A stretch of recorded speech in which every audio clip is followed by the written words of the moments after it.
Hi guys, welcome to another painting video. Well, I know that last time, the last two experiments that we did with Rain-X. I said that I wouldn't take again Rain-X as an experiment, but like always, I did think of something else, so I had to. I will have to. So what we're going to do this time, instead on spraying the Rain-X afterwards, after we did our pouring and our flip cup, I'm going to mix our acrylic directly with Rain-X. Well, at least I'm going to do two tests on the same canvas. One flip cup is going to be with the Rain-X, and the other one is going to be with my homemade medium, and I'm going to add some more silicone, spray silicone, just to see the effect and the difference between the two of them. Since they are going to be both on the same canvas, I think we're going to more appreciate the difference, if a difference there is. So let's go and try it, guys.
So guys, I hope you're gonna agree the result is great. I have to say that I'm a bit surprised myself by the result we achieved with only the Rain-X and some water with our acrylic.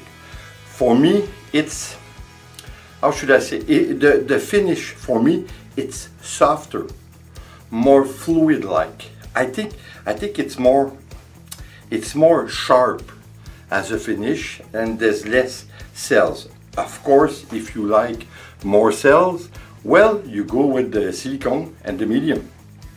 So that's it. So now we proved that there is a difference. There is much more of a difference when we mix our acrylic with the Rain-X instead of what we did the last 2 times, which was to spray the Rain-X on our canvas once we did the flip cup. I like very much this result, but again, we just did prove though. We were right saying that the last time when we sprayed our Rain-X over our acrylic, once we did our pouring and our flip cup, it did the same result as you can achieve with silicone or white glue. Now we just proved it, because the result that we have with the silicone and my homemade medium, and we did a little bit more of silicone, I think we achieve almost identical finish that we did with the 2 last time when we sprayed the Rain-X over our acrylic. So I think for that matter, we're gonna put this thing to rest. We achieve the same thing when we mix silicone, white glue, and a bit of Floetrol. That we achieve the same result when we use Floetrol spraying over it. So, but I have to say that when we use the part that you see that we only use our Rain-X mixed with our acrylic, for me it's a nicer result. It's a softer result. And yes, we did achieve some blooming effect. And I guess that, well, I'm almost sure of one thing, that if we did put a little bit more of Rain-X in our acrylic, we would have even more the blooming effect, which is very, very nice. The cells that we have, it's incredible, the difference. It's not a little bit subtle, it's extremely different. On one side you have those people who are gonna like cells, even bigger one and even a lot of smaller one. Then you're gonna have the side with Rain-X that for me it's a softer, nicer, more defined finish. Again, it's always a question of taste, hey guys. So anyway, I hope you enjoy. I hope you're gonna try it because it's really easy. For me, I have to say that I'm sold on the Rain-X effect. I'm gonna use it more often. I think I have to say that I even like a little bit more the Rain-X than even my homemade medium. Again, question of taste, it's always subjective, so to each his own, you be the judge. So guys, like always, thanks for being here. I hope you're gonna come back, and please, like always, subscribe, leave a comment and share. It's always appreciated. See you on the next video. Okay guys, ciao.